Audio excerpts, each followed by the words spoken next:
News, events, sports. Same time, same place, right in the heart of Isla Vista. UCSBTV is serving UC Santa Barbara and the surrounding community with real journalism. Hello and welcome back to UCSBTV, the university's only broadcast news station bringing you all of the news, sports and events you need to know in and around Isla Vista. I'm Francesca. And I'm Zuri Wilson. Here are the top stories for tonight. One Direction singer Liam Payne was pronounced dead at 31 in Buenos Aires, Argentina. According to head of the state emergency medical system, Payne fell from the third floor of his hotel balcony into the courtyard of the Casa Sur Hotel in Palermo. This news comes just days after he attended his ex-bandmate's show. Sending condolences to his family and loved ones. In other national news, Hurricane Milton struck Florida's west central coast on October 9th, bringing catastrophic rainfall, flooding, 100-mile-an-hour winds, and a tornado outbreak. The Category 3 storm caused a record 29 deaths and 3.4 million power outages. The storm comes after Hurricane Helene made landfall from northwest Florida and Georgia through Tennessee and North Carolina. Sean Combs, known as P. Diddy in Hollywood, is facing a new series of sexual abuse allegations since Monday. These civil lawsuits include 6 victims, one of whom alleges he was a minor when pursued. This comes after P. Diddy's ex-girlfriend, Cassie Ventura, filed a lawsuit against him. Many high-profile celebrities were linked to his quote-unquote freak-off parties, which were reported to have involved underage girls, drugs, and sex workers. Another trial date is set for May 5th, 2025. As it stands, he had pleaded not guilty but remains incarcerated without bail. In local news, Governor Tim Waltz visited Santa Barbara last weekend as part of his fundraising tour across California and Washington.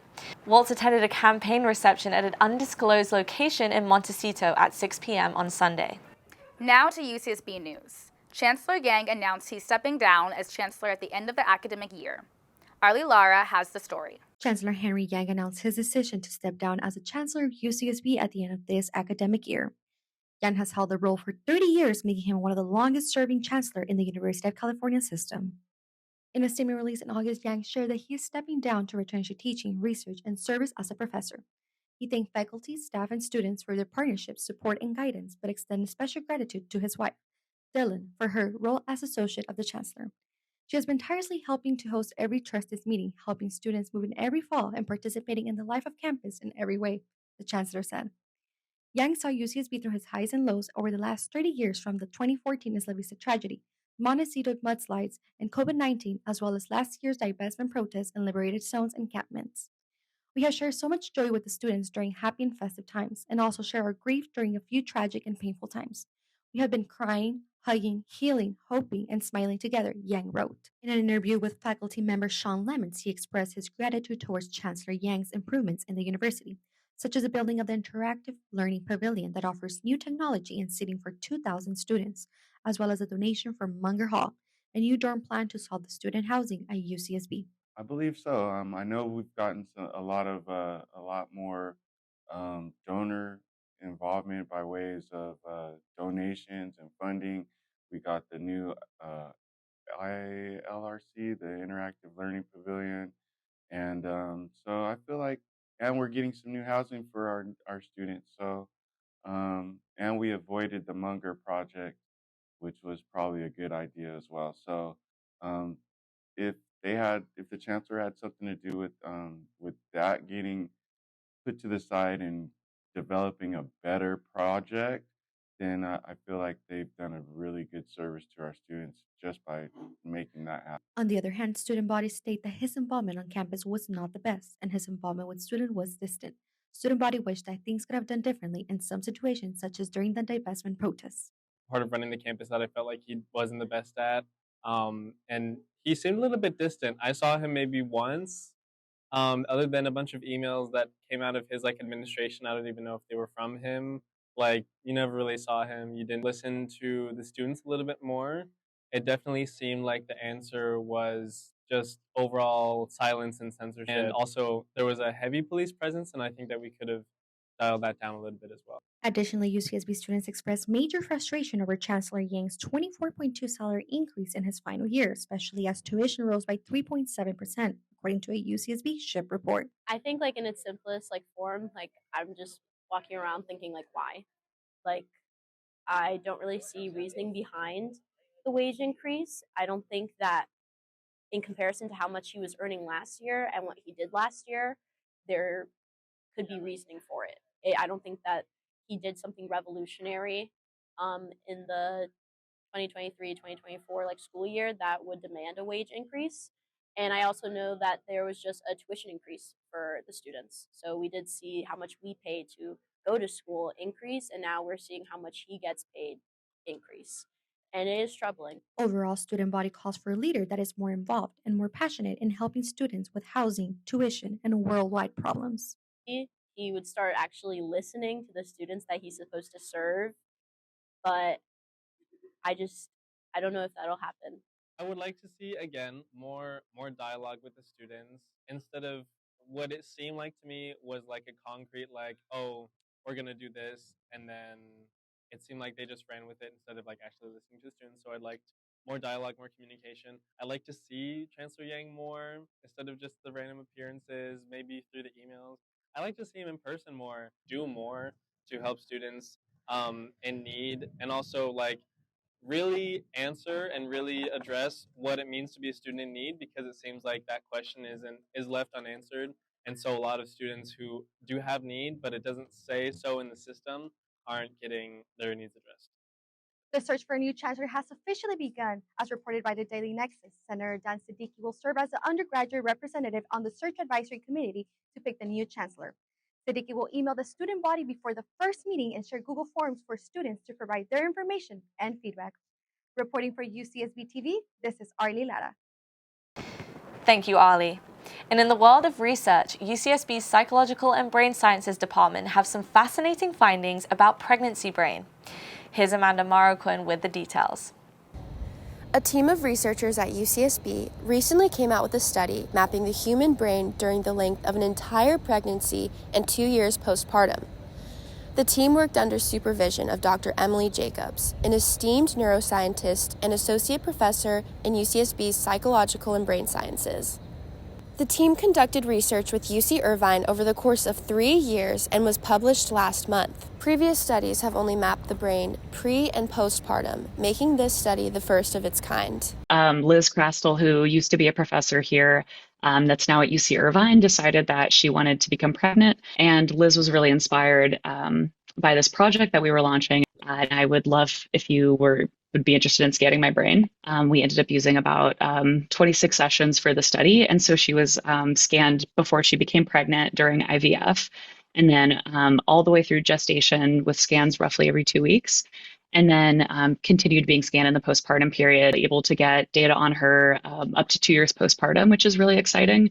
They scanned her both here at UCSB and at UC Irvine. So we get these beautiful like whole brain scans that show, the difference between white matter and gray matter, and we can actually separate the brain into different regions. So we're hoping that with this study, we're really hoping that we can basically find like a normal baseline trajectory of how the brain changes during a typical pregnancy, with no other any sort of like medical or mental health incidents, I guess, happening during that time period. So that way, when we have an individual that maybe is experiencing postpartum depression, we can go back and track and see maybe they deviate from that trajectory. In an article published in 2020, Dr. Jacobs included a historical survey of brain imaging research articles over the past 25 years and found that less than 0.5% include women's health factors.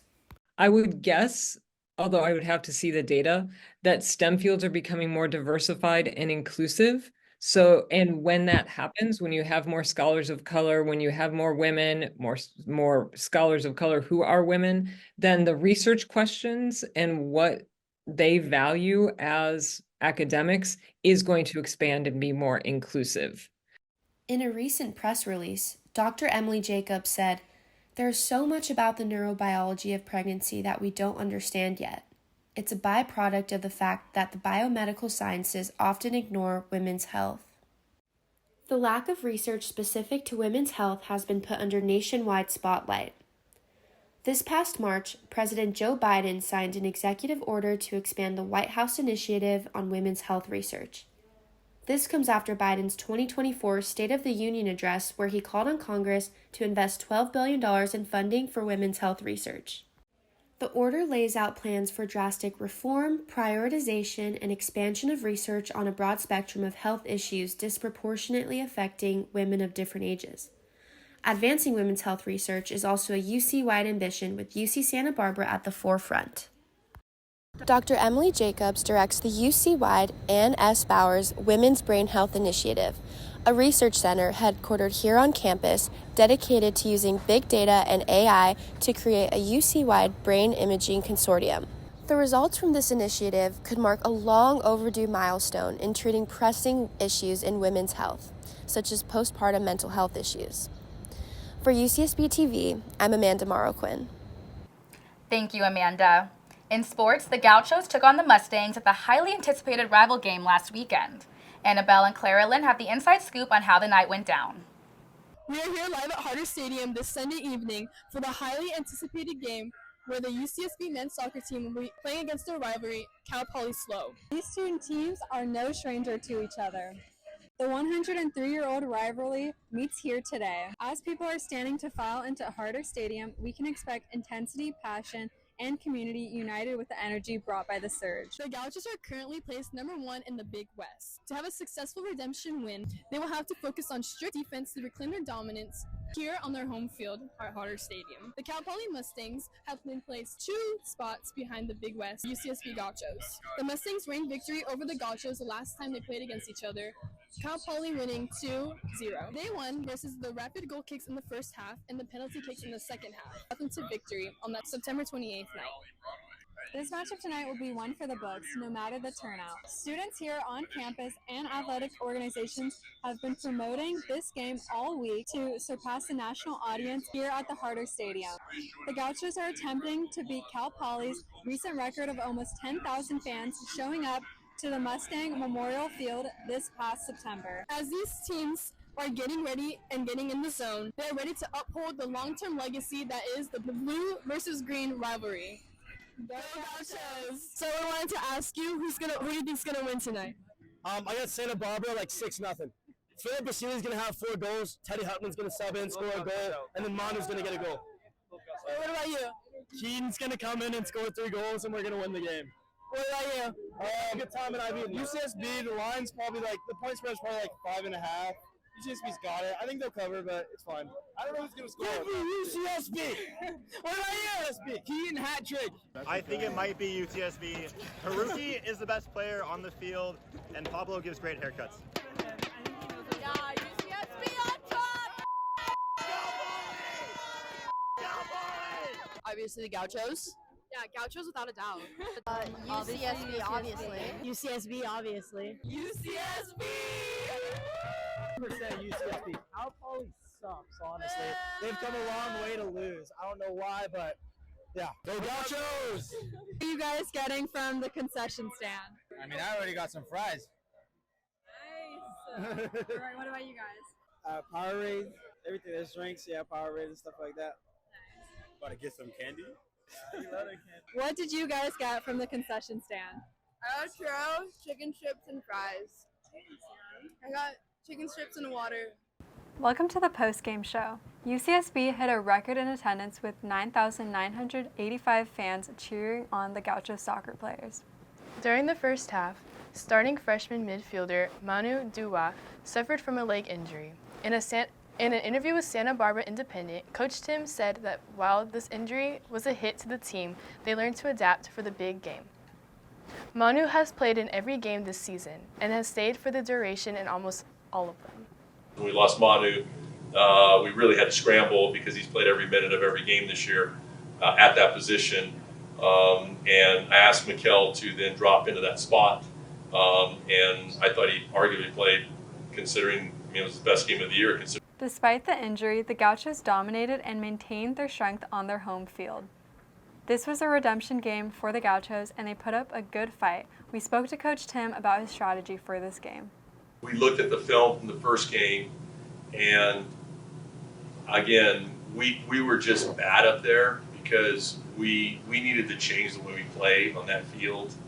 We've been very successful passing the ball through everybody all season. So we just could not do that up at Cal Poly. And then we give them a goal with the penalty kick, with somebody going nowhere, and now you're behind, and now you're chasing the game. We didn't change what we normally do for this game because we knew we were back at Harder Stadium. The goal is to tire the two forwards. The goal is to try to play through lines. And I thought that what we didn't do very well up at Cal Poly was get the ball into good spots in the field, you know. And so we worked really hard on trying to get, again, the ball central to Mikel, and you know, when he was in there, get the ball central, face forward, get ourselves more service, obviously, in the box. So for me, the game plan going into Cal Poly here at UCSB is what we've been trying to do all year. Where we really messed up was what we did up at Cal Poly. We should have just gone up there and said, look, we can't play. So, you know, let's go do something different for one game. Gaucho players Alexis Ledoux and Zach Siebenlist led in scoring attempts, with Zach having 3 attempts and Alexis having 2 attempts. While Zach led in the number of shots, ultimately Annabelle and I decided that Alexis was the player of the game. Alexis had no fouls this game, while Zach had 2 fouls, contributing to a total of 15 fouls by the Gauchos compared to the Mustangs, who only had 11. UCSB has a long-lasting tradition of students throwing tortillas on the field. We asked Alexis how he felt playing through the raining tortillas. It's a good question, actually. It's something where when you're on the field, honestly, it's so loud. First of all, you can hear your teammates, but you also, like, you get in a specific zone, I'd say.